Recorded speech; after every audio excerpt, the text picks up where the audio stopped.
The kingdom of good. A living story of overflow. I awoke, not to a sound but to the feeling of the sun.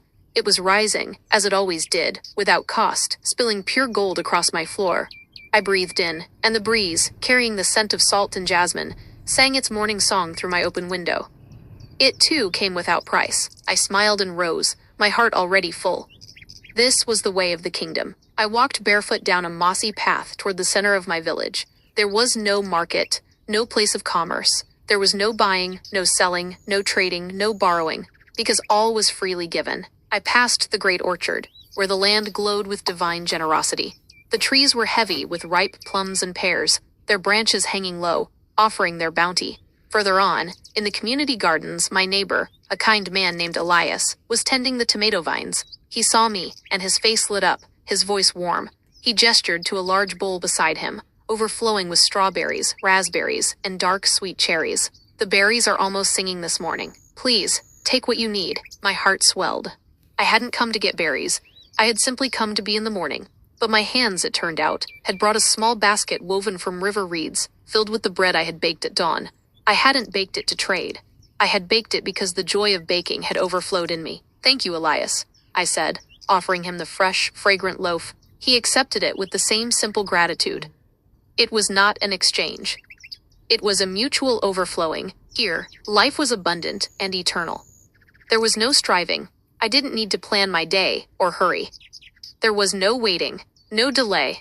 The fruits of the Spirit, love, peace, and freedom, grew as wild and sweet as the berries, offered to all without condition. No one earned them. No one hoarded them. They simply were. The people of this kingdom, myself included, did not chase blessings. We lived inside them. I found my way to the cliffs overlooking the sea. The oceans pulsed with a divine, peaceful rhythm. The animals of the land, a small family of deer, grazed nearby in total peace.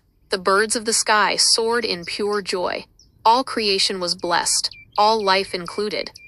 All dwelt in safety here. I sat, not to do anything, but to be.